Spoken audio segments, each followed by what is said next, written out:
The hilly road to the clinic, with which I had never had difficulties before, was now tortuous. Big beads of sweat formed on my brow, and at some point my breath had grown faint. The hatchet in my belt was heavy, it made it hard to walk. I considered leaving it, but I couldn't let it go, at least not while Satoko's uncle was still breathing. The signboard for the ear clinic came into sight, but I quickly noticed something was odd, so I stopped. Several red revolving lights were flashing at the clinic. 3 police cars were parked in the parking lot with their lights on. There didn't need to be much else to inform me something had happened. I didn't want to see Coach, so I had planned to leave Satoko in the clinic waiting room and give the receptionist a message. But with that police officer Oishi here, I couldn't go inside so carelessly.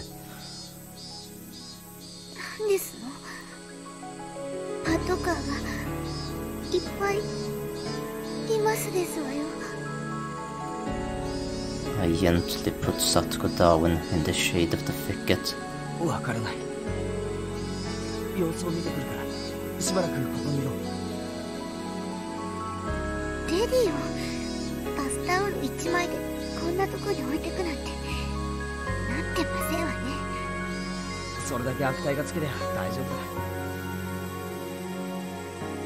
I'll be right back, I added, getting to my feet.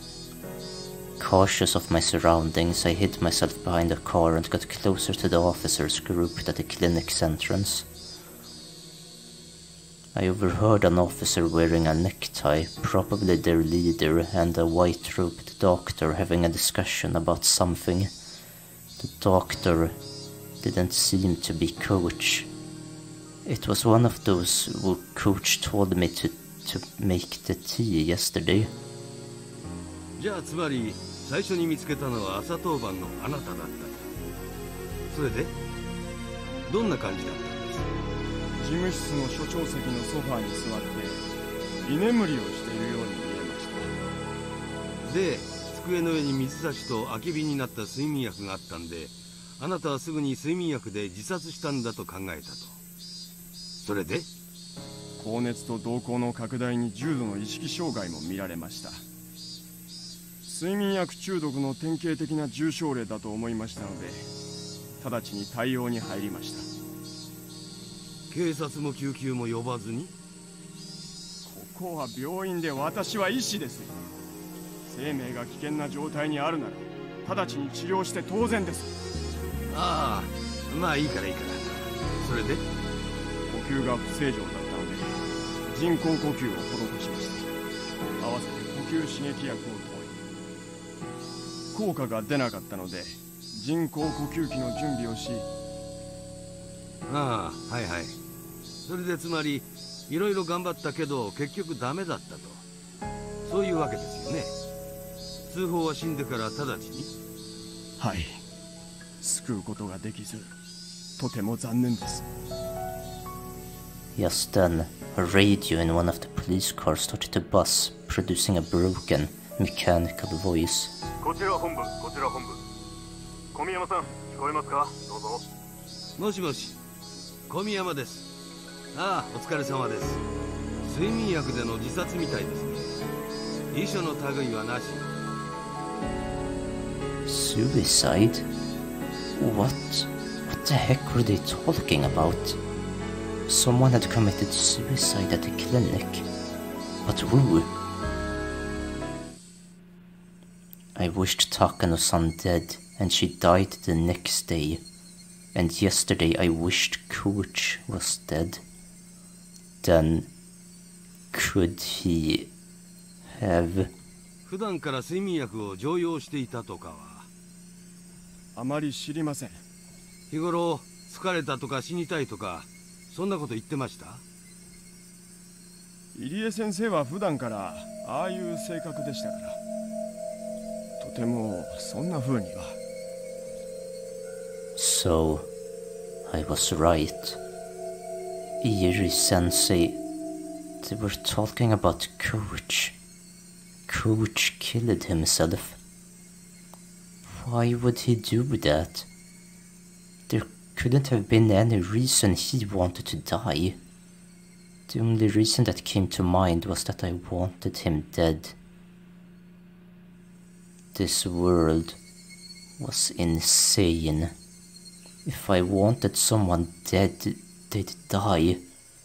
That was the kind of world this was.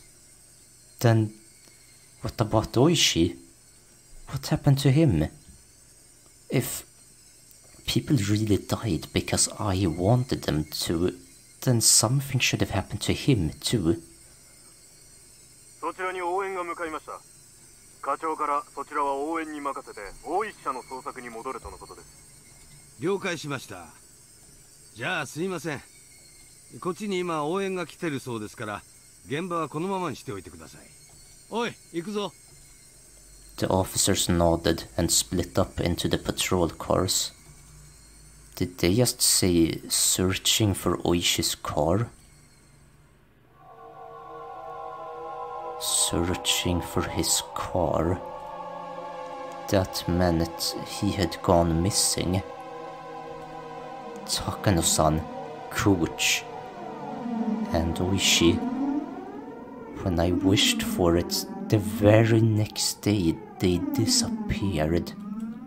No matter how angry you were when you said you wished someone was dead, it didn't normally happen. Everyone knew just wishing for it wouldn't make them dead, and that's why people could utter such curses so lightly. But the curses I uttered were being granted. At the time, I hadn't even been walking, and yet I heard a footstep. And it wasn't only one this time. Tap, tap. They came from behind, and they stood right behind me, reaching a hand for my shoulder. 一体何事なんですの？サトコか。脅かすなよ。驚いたのはこっちでしたよ。いきなり大声を出さないでくださいまし。It was Satoko. Her eyes were still unstable, unfocused, but she seemed able to at least walk on her own. She looked far better now compared to her earlier exhausted state. 具合はどうなんだ？もう大丈夫なのか？まだ頭が痛いですけど、いつまでもこんな格好で表にいられませんもの。She gave a smile, a show of courage, but her legs were still shaky. それより、これは一体何事なんですの？今、警察が話してるのを聞いてた限りじゃ。監督が自殺したらしい。え？ Satoko was at a loss for words. Her face grew paler and paler, and I could tell she was doubting her own ears. ケイチさん、それ本当ですの？何かの聞き間違いじゃないんですの？確かにそう聞いたよ。入江先生が睡眠薬で自殺したって。Satoko went down on her knees and broke out in tears. 嘘ですわ。監督が自殺なんて、そんなの絶対に。As I watched Satoko crying and clawing at the grass, I felt myself trapped by guilt and remorse. I got so angry that Coach was treating me like a madman yesterday, that he'd betrayed me, that I'd thought he'd be better off dead. But even Coach, who to me deserved to die, still must have had people who loved and respected him. Like Satoko here. In my selfish, egotistical anger I wished for his death, and it was granted. And now Satoko was crying hysterically as a result. The guilt tore at my heart. I worked myself up to murder for Satoko's sake. I decided I wanted Satoko to be happy. But was that really all it took? Murder meant taking someone's life. It meant making everyone attached to that person sad. In Satoko's uncle's case, of course, nobody would be sad, so I didn't feel a sense of guilt at all. But Coach's death was different. I had wanted to make Satoko happy, and that had resulted in me inflicting a deep sadness upon her, hadn't it? But Coach killed himself. It wasn't my... Satoko still hadn't stopped crying, but she seemed to be a little calmer now. Wiping her tears, she stood up.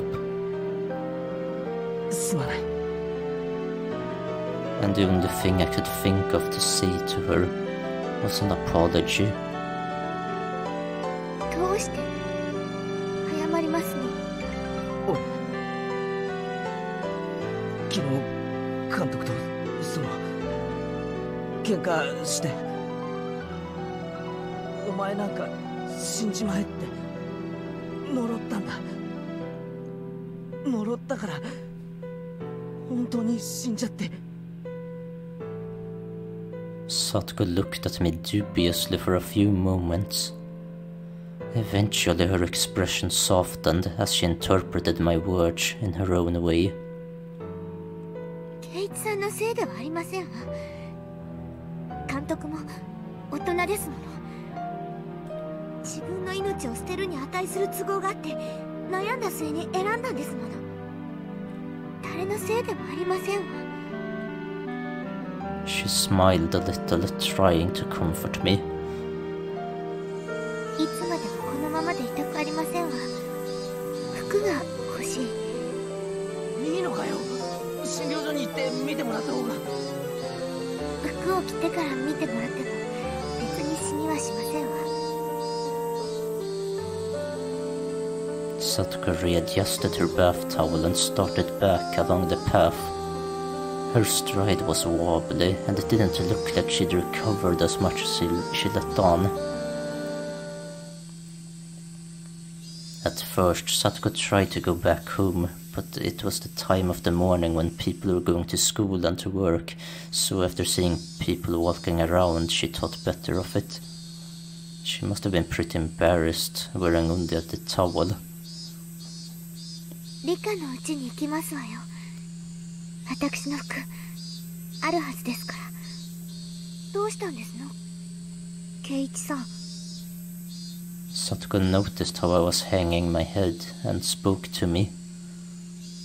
監督はああ見えても大人ですのよ。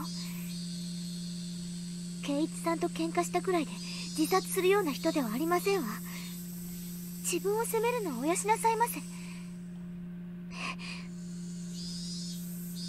At first I thought it was a coincidence, but with 3 people now, I couldn't discard the possibility.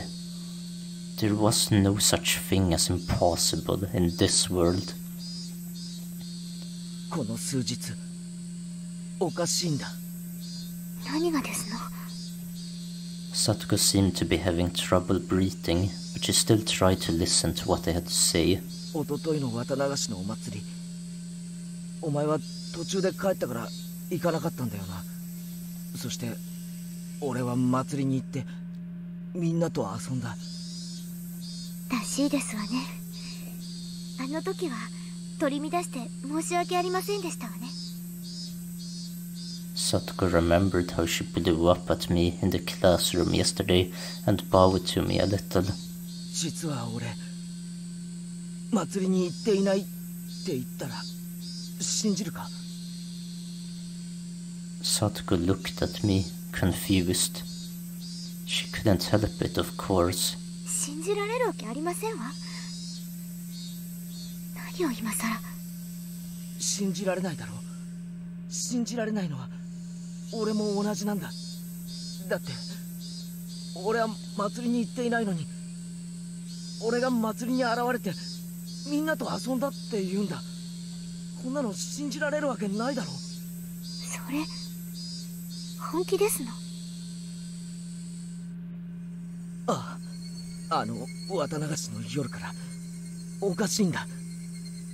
いつの間にか変な足音がペタペタとついてくるようになって。 The blood drained from Satoko's expression. 足音がペタペタ。そうなんだ。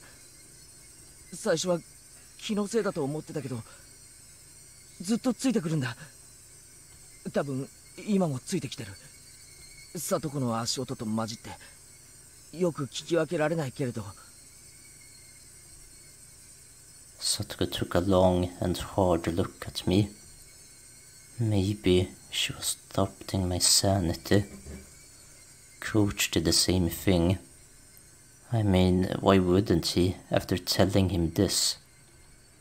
The more I thought about it, the more I was unable to endure the feeling that my hatred for Coach had been meaningless. 綿流しの日、俺は祭りに行かず、あることをしていたんだ。ずっとだぞ。眠ったり意識がなくなったりしたことはなかった。だから寝ぼけ気分でフラフラと記憶になく祭りに出かけたなんてことはありえない。それはおかしいですわね。ならどうやってお祭りで遊んだんですの？だから俺は祭りには行ってないんだよ。 No, I can't let myself get emotional.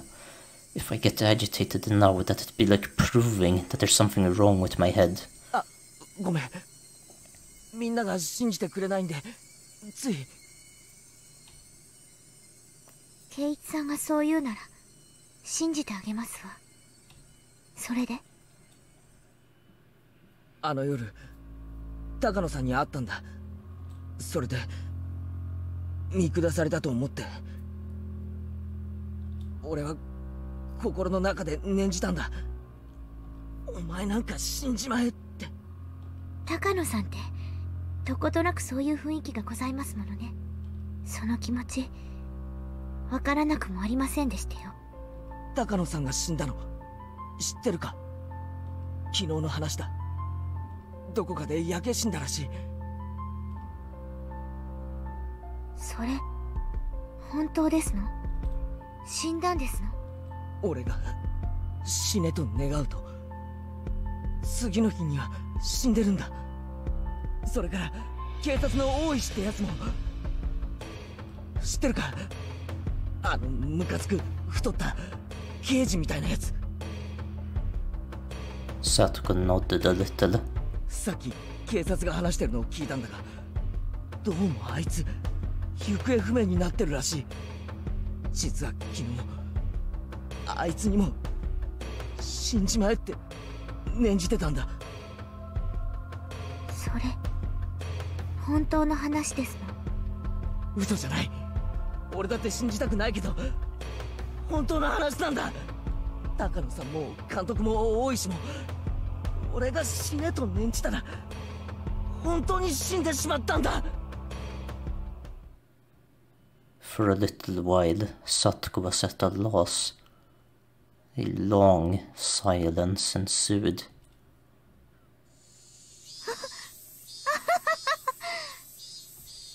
それは怖い話ですわね。圭一さんにせめて嫌われないように気をつけませんと。それだけじゃない。もっとおかしいこともあるんだ。それはお前のおじなんだ。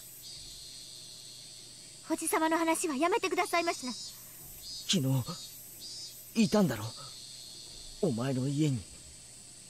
あの人の話はやめてくださいます。嫌なんですの。ありえないんだ。あいつがいるわけがないんだ。やめてって言ってますのよ。いや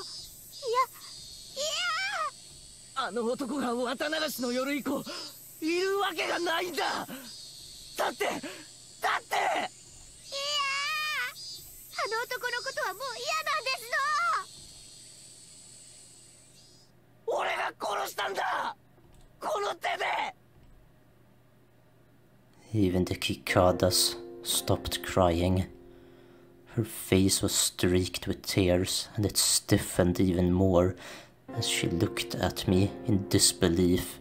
俺が綿流しの祭りの夜にお前の叔父を殺したんだ。だからお前の家に帰ってくるなんてことはありえないんだ。 But still, he went back. And last night, he found fault with the dinner you made him. He yelled all sorts of things at you and then basically boiled you in the bathtub. That couldn't possibly have happened. だから俺はあの男を確かに殺したという証拠を確かめるために埋め足した容器の掘り返したんだ。だがそこには死体はなかった。こんなことがあり得ると思うか。確かに殺したのに死体がないんだ。そして何事もなかったかのように帰宅してお前の前に。こんなことがあっていいはずないだろう。 Satoko's entire body stiffened. She was shrinking away like there was someone in front of her about to hurt her. お前も俺のこと頭が変になったって思ってるんだろうな。無理もないさ。俺だって信じられない。圭一さんはきっと偶然呪った人が死んでしまったんで混乱してるだけに違いありませんわ。監督の自殺にショックを受けて気が動転してるだけなんですのよ。今日はもう学校を休んでお家で休んだ方がよろしいと思いますわ。私はもう平気ですから、どうかご自分の体を大事になさいまし。 Satoko spoke like she understood me, but she also told me to go home. I could see the revulsion in her face and knew that she didn't want to be around me anymore. サトコをちゃんと診療所まで見送ったら俺も帰る。サトコだってまだ足元がフラフラじゃないか。途中で倒れたら大変だぞ。私はもう本当に大丈夫なんですのよ。男の人にいつまでもこんな姿を晒していたくないんですのよ。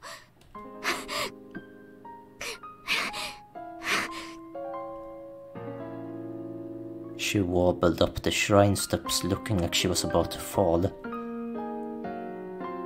I immediately ran up to her and helped her stay on her feet. But then Satoko promptly jumped away from me.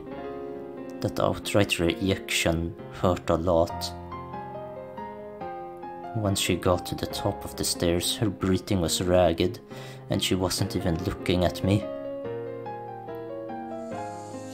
At this point, I was being ignored. Well, it was more like she didn't want to have anything to do with me. It really was a feeling of rejection, and that hurt my heart more than any blade could have. This was the path I chose for her sake. To be treated like this at the end of it all was just so saddening. Don't be naive, Keiichi bara. You never wanted to be repaid in the first place. You didn't do it so that Satoko would thank you. You did it so Satoko would be happy. And that was what led to this ending. Rika-chan's house was a disaster prevention storehouse used by the town council. If you went past it a little further through the shrine grounds, you'd apparently reach the back of the assembly hall. Satoko was heading there, walking quickly, the gravel under her feet, crunching as she went. Did she want to get there as soon as possible, or did she want to run away? I couldn't tell. And then I heard the vigorous sound of wings flapping. I turned around and saw a crow. I hadn't seen many crows since coming to Hinamitsuwa. I saw them a lot in my old town though. On garbage day, they'd flock to trash collection points, pick through their bags with their beaks, drag out the contents and have a feast. As I was remembering that, I saw a few crows flocking around the shrine's donation box, and I thought how terrible it was for someone to leave a garbage bag in a place like that. The cicadas quieted, breathing stopped, thoughts ceased, even time came to a halt. I ran over to where the crows were flocking. I ran there in order to drive a horrible idea out of my mind. I definitely hadn't wanted this. There's no way I would ever wish for this even by mistake. This was not. When they noticed my vicious approach, the crows all flapped upwards, fleeing into the sky. When the crows' big black bodies flew away, they exposed the garbage bag.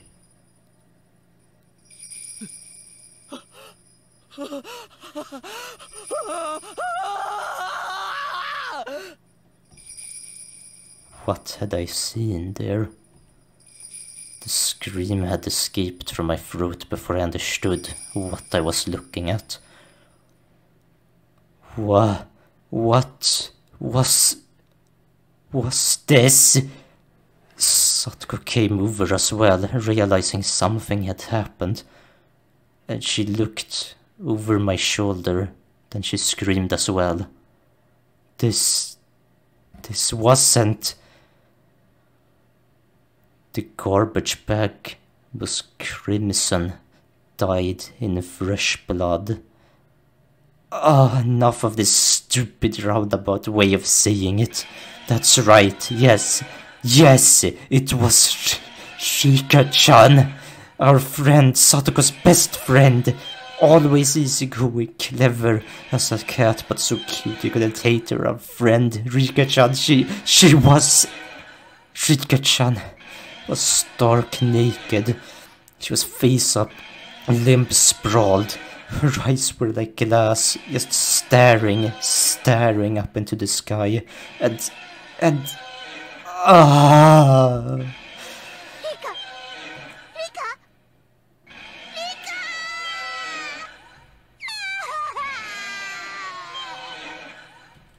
Satoko broke down crying on the spot, and yet she still couldn't approach her friend's remains.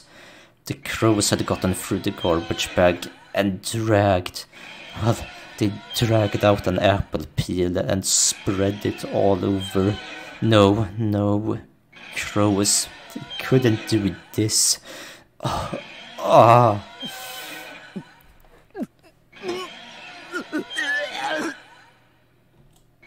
On the spot, I started vomiting.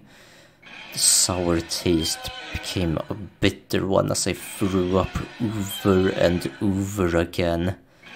Rika-chan,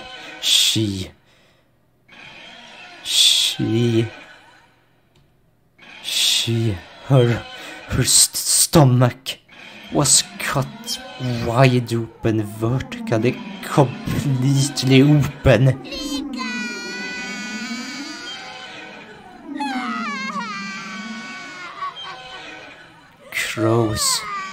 Crows couldn't have done this. And from her open stomach, her organs, her bowels were dragged out like children's toys left all over the floor. That unbelievable sight induced oxygen deprivation in my brain. Color left my vision, a pounding headache, dizzy, and I wanted to vomit. It was like the nightmarish remains of a ceremonial killing. Someone, somewhere had killed Rika-chan, brought her here, laid her here with her limbs sprawled out, and then cut open her stomach and dragged out Her intestines, red and pink viscera, were sticking out of her gut, and her intestines were scattered in every direction, like it had been for fun. The entire ground was covered in an ocean of red and black. A few of the crows had hopped around inside that ocean. They walked through the sea of blood, leaving bloody footprints, and those footprints, there were several still left on Rika-chan's body. Those sinister prints made it seem even more like a bizarre ritual killing. I may have wished for Takano-san and Coach and Oishi to die, but I didn't remember ever wishing for Rika-chan's death.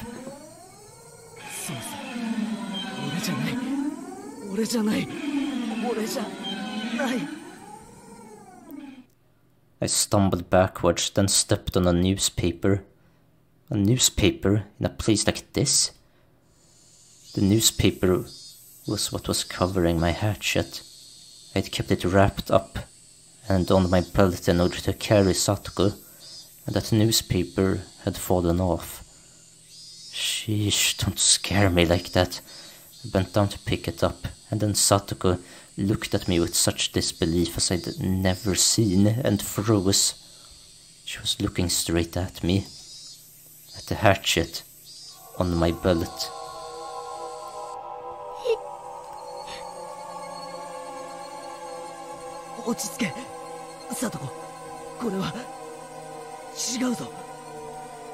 Satoko, trembling madly, backed away.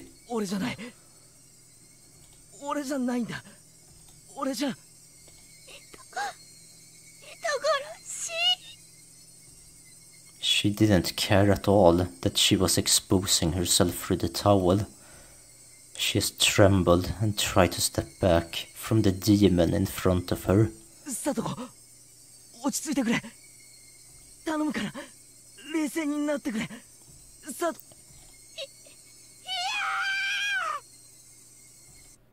Screaming weakly, Satoko began to run unsteadily. Run away, that is.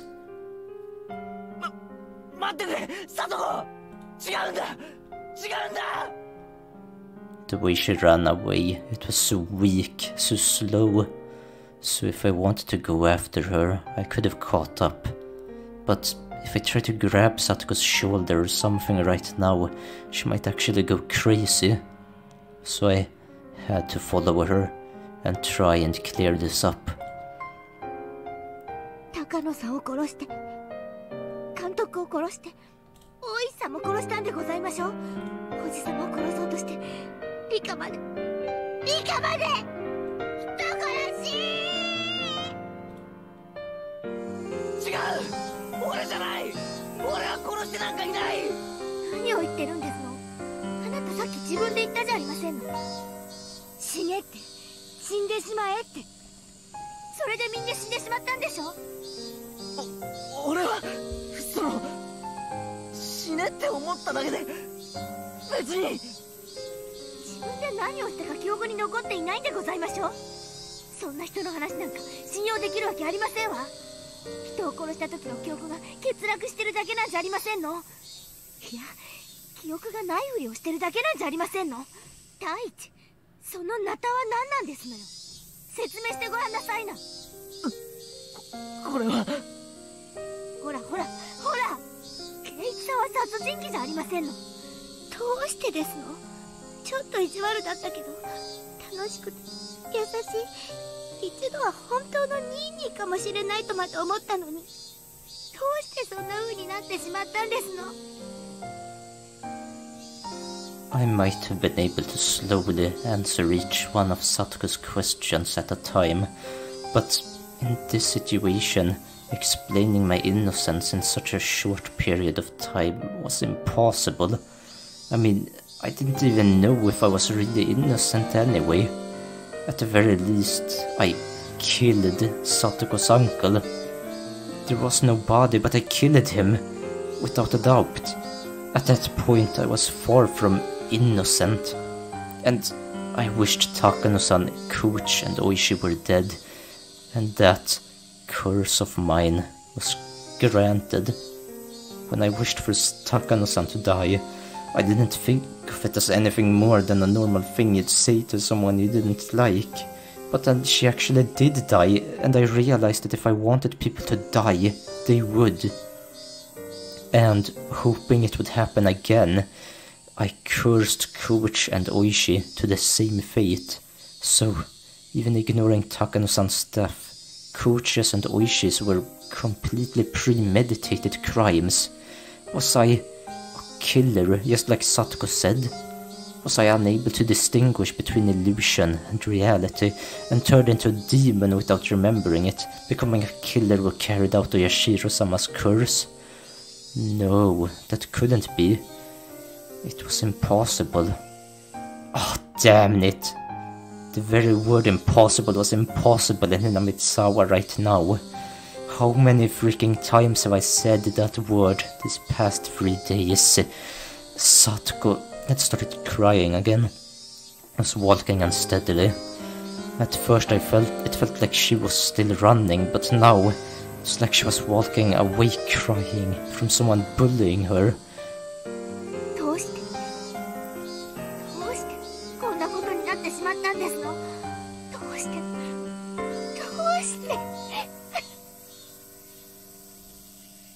If there was one answer to that, then I wanted to know it too. Why? Why had it turned out like this?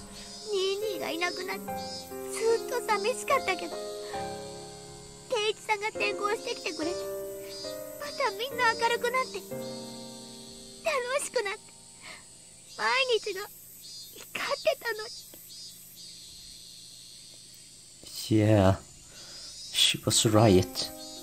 Those days were bright and beautiful. And yet, after that, Satoko and I shouted the exact same thing. The Keikadas were sneering at the spectacle, our strange game of tag. Oh, shut up. Eventually I heard the murmuring of a stream.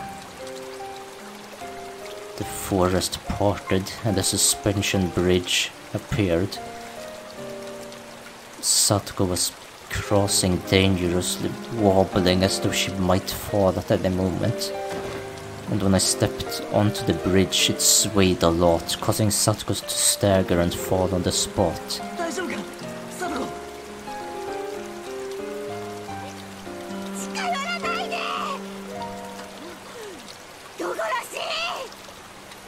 Satoko shouted, her hatred made very clear. It was sad. If words could cut, then this warmth flowing from my eyes would have been blood for sure.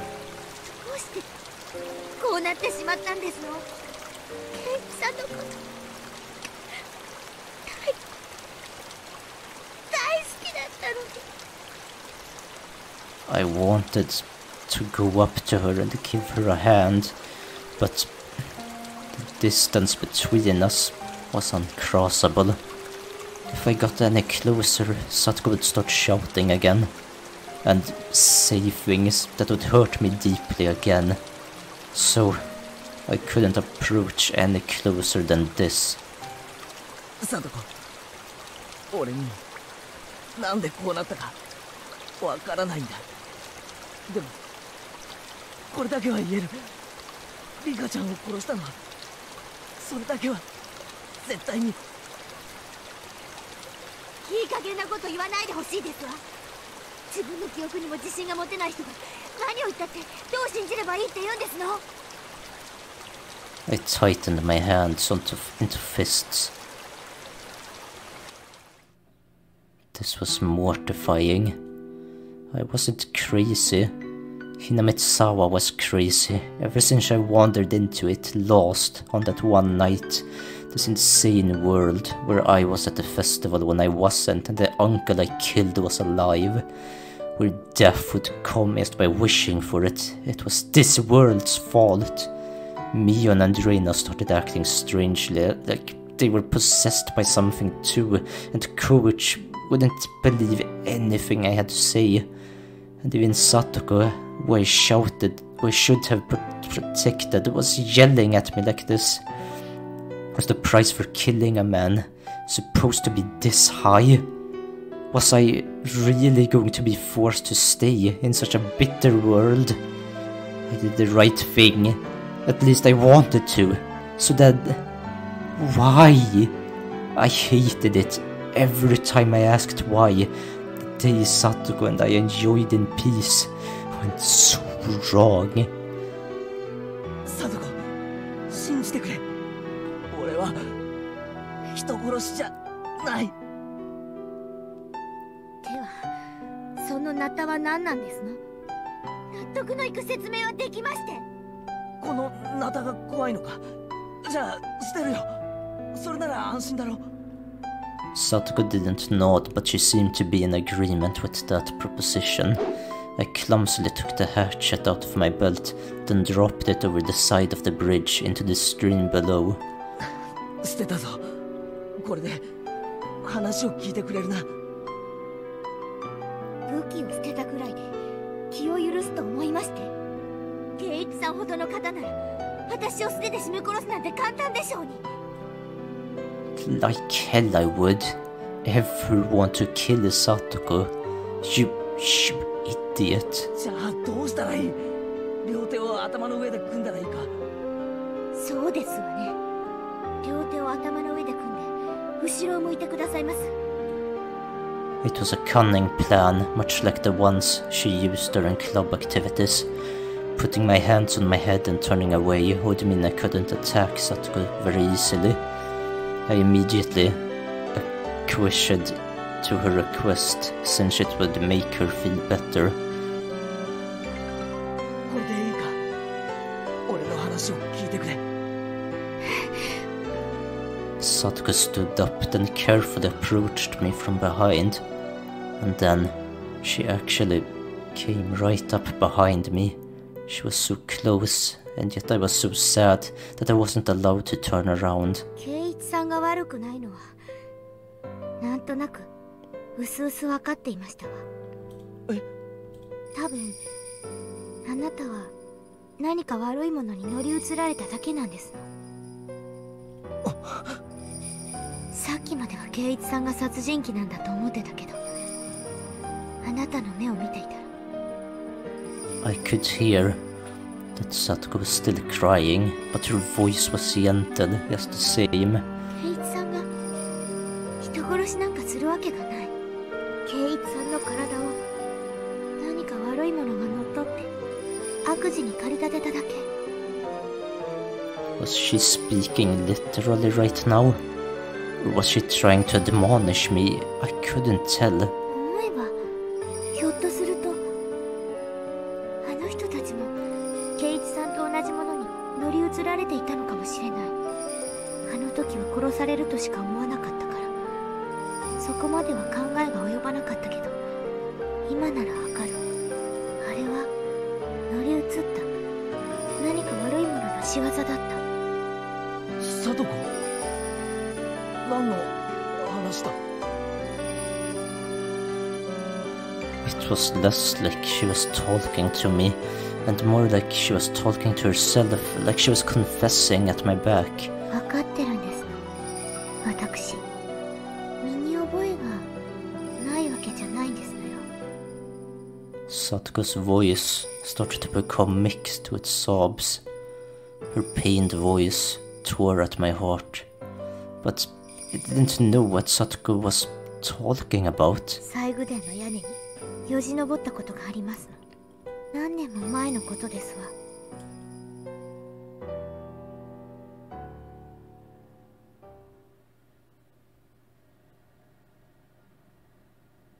Once, when Satoko was playing hide and seek at the shrine grounds, she climbed onto the roof of the storehouse for ritual implements, which everyone said not to go near, and hid.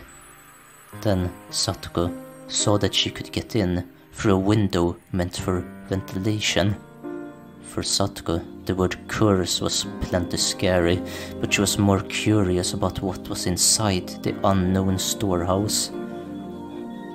She removed the grating on the window, which was already hanging off, slid her small body into it, and climbed down inside. It was too dark to see much, but after descending, she realized just how high up she'd been. Despite the darkness, she could see a few things around her, thanks to the faint light coming from the air window. And to her disappointment, it was just a regular old storehouse. She tried to leave, but the door was locked up tight from the outside, and it was made to not open from within.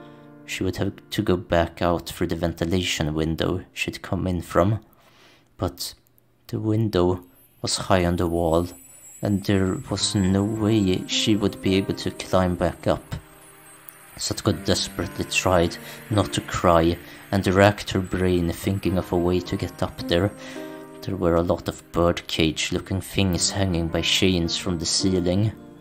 She took the hanging chains and strung them along the wall. If she climbed up the bundle of chains, she might be able to manage to climb up to the ventilation window.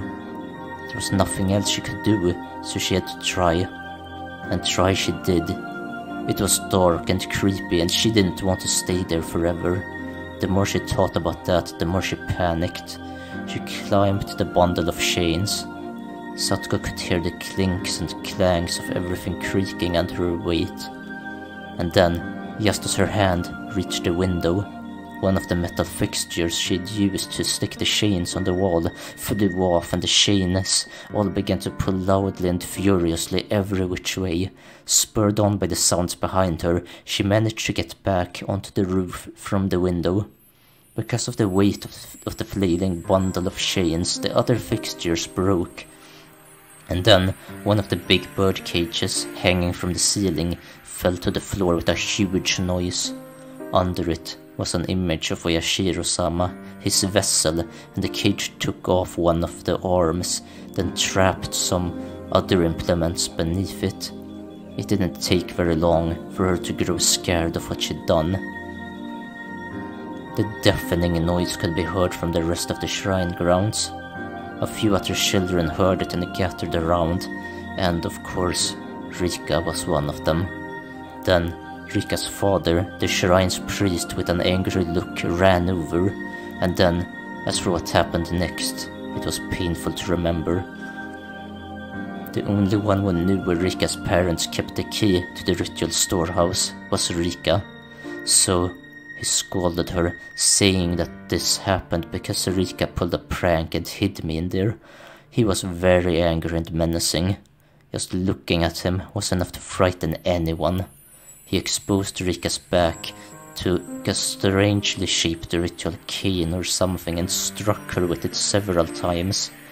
Rika's words at the time, "It wasn't me, it wasn't me, I'm sorry, that pitiful voice, I still can't get it out of my head. I should have said it was me. I should have said so, to save my best friend from that false accusation without being afraid of Rika's father's terrible temper." Rika gritted her teeth and cried at a crime she didn't remember doing. Ever since then, the world had been strange. 分かってるんですの。またこれはお社様のたたりだって。あの時、最後でを怪我して親友を見捨てた私への天罰だって。お社様のたたり。父も母も濁流に消えた。意地悪だったおばも死んだけど、誰よりも私を可愛がってくれたニーニーも私を捨てて家出してしまった。そして圭一さんが転校してきてやっと楽しい毎日が戻ってきたと思ったのに、今度は圭一さんが取りつかれて、しかも殺されて。聞いたの私。お社様は本当にたたりをなすときは本人をすぐに殺さないんだって。親しい人から順に殺して、みんな殺してから最後に殺すんだって。もタタリにやられて、きっ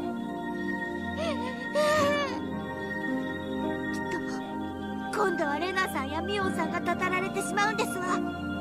そして殺したり殺されたり、もういや。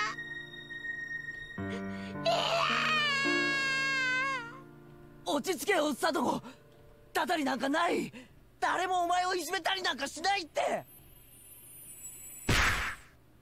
When I turned around, I was thrust away with amazing force. Given my hands were awkwardly placed on my head, I couldn't take the fall and lost my balance. And I'd been pushed not into the bridge, but to the side. Towards the stream. No, this can't be happening. Ah! As one last miracle, I was allowed to grab a cord hanging from the bridge. Far below me was the stream. We were pretty high up, and below were rocks of all sizes. If I fell, it clearly wouldn't be pretty. The entire bridge was tilting under my body weight. My frail little grip probably wouldn't last another minute before my fingers had to let go. I didn't understand myself what I meant by shouting her name then. Was I asking her to save me, or was I asking her why she did this? Finally, everything came back into focus, and I saw Satoko. And I was surprised at what an odd expression she had. It was the first time I'd seen it. It was an expression of righteous anger meant only for those who needed to die.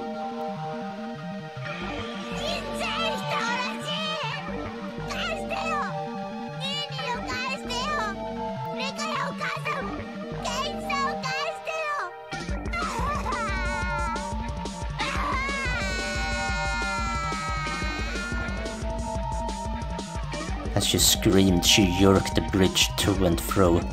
She didn't have to do that. I was going to fall anyway.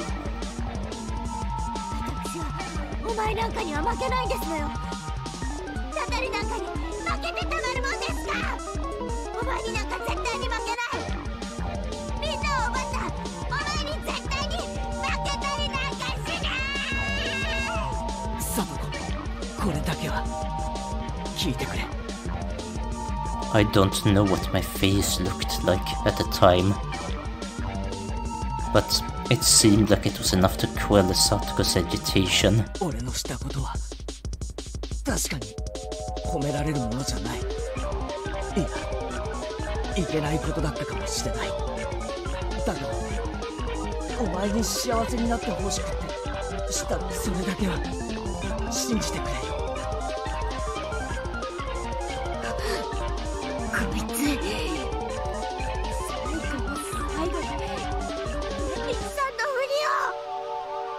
Satoko didn't seem to have any more desire to listen to what I had to say, and for that to happen at the very end like this was tragic. お前に褒められたくてやったわけじゃなかった。お前に幸せになってさえもらえればよかった。俺たちはダメなんだ。お前が笑っていないとダメなんだ。だから俺が消えたら笑ってくれ。俺が死ぬことで新しい生活を迎えたならきっと笑ってくれ。それだけ約束してくれないか。喋るな。ケイチさんの口調で喋るな。星を預けしまえ。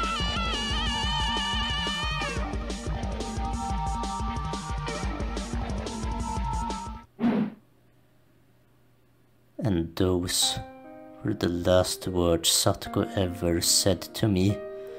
Those sad, tragic, and altogether unrewarding words. What on earth was I? My desire to make Satoko happy ended up like this. Where did I first go wrong? And what was the mistake I made? When did I make it? Was I the crazy one, or was it Hinamitsawa? Even after all of this, I thought I wasn't crazy at all. It was this eerie world that was crazy, this world I'd accidentally wandered into that one night. Because that fun world where I never doubted all the crazy times we had as a club would go on forever. It couldn't possibly have transformed into such an abnormal world. That fun world wouldn't have ever ended with this, with Satoko pushing me to my death. In the end, I was going to be swallowed up by this crazy world and disappear. No, I'd probably already disappeared. Yes, probably. On the night of Watanagashi, I'm sure that in the world I really belonged to, I had vanished that night and everyone was worried. It was laughable that I had taken this long to figure out I wasn't around anymore. Oyashiro-sama's curse on the 5th year was Satoko's uncle dying and me disappearing. In the real world, Satoko had already been freed. Maybe my friends were all lamenting my disappearance and valiantly trying to get back on their feet. And even though they were down to 4 people, the club would reopen and they would have a good time without me, waiting for the day when I would come back. I'm sorry, everyone. I couldn't come back home, but this is what I wished for. It was my wish for Satoko's smile, and my duty as her Nini. At this point, there would be nobody left to torture you. Because Satoshi and I, it took 2 years, but we succeeded. That annoying, toothy smile of yours, we want to see it one more time.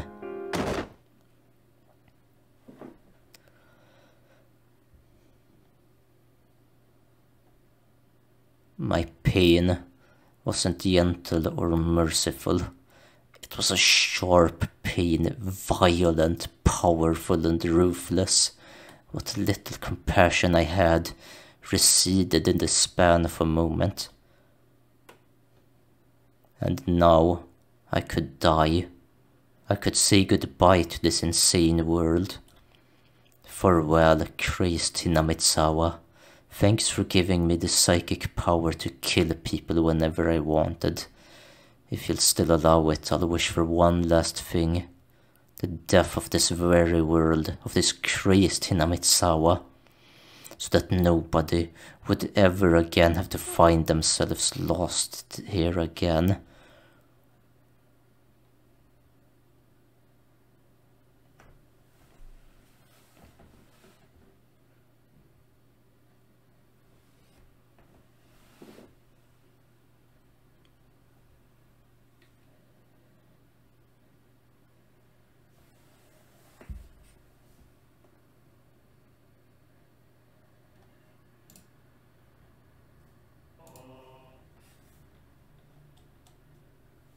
Oyashiro-sama.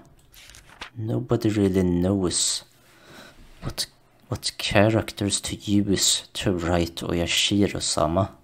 Knowing this is hard partly because depending on the time period, he has been called with various titles with subtle changes to his name, and nobody knows the real one.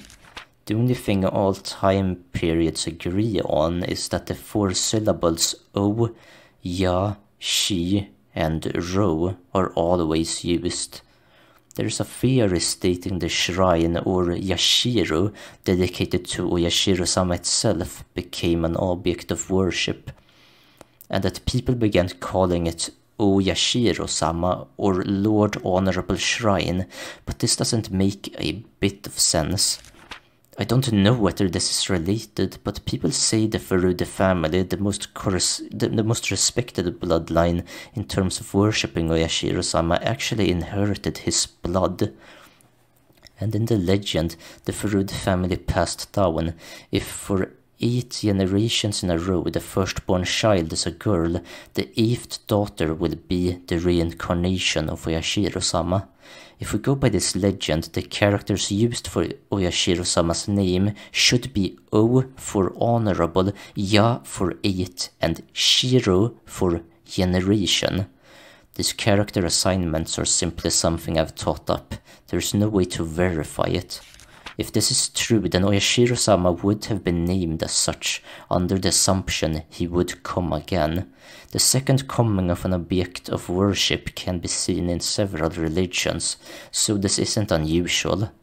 But a few of these religions call the second coming of their object of worship a Day of Judgment or something along those lines, and we must not forget they mean it to be the end of the world.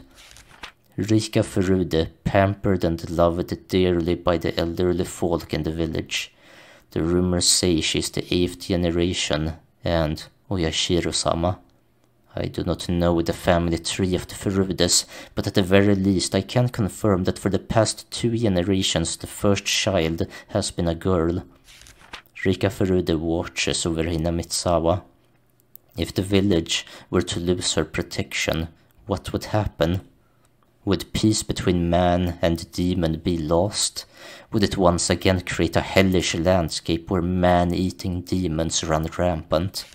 A gruesome feast of the demons was suddenly remembered. How delicious the weak humans were, who could only cry, scream, and run for their lives. What would that look like? Just imagining it is enough to make my heart pound with excitement.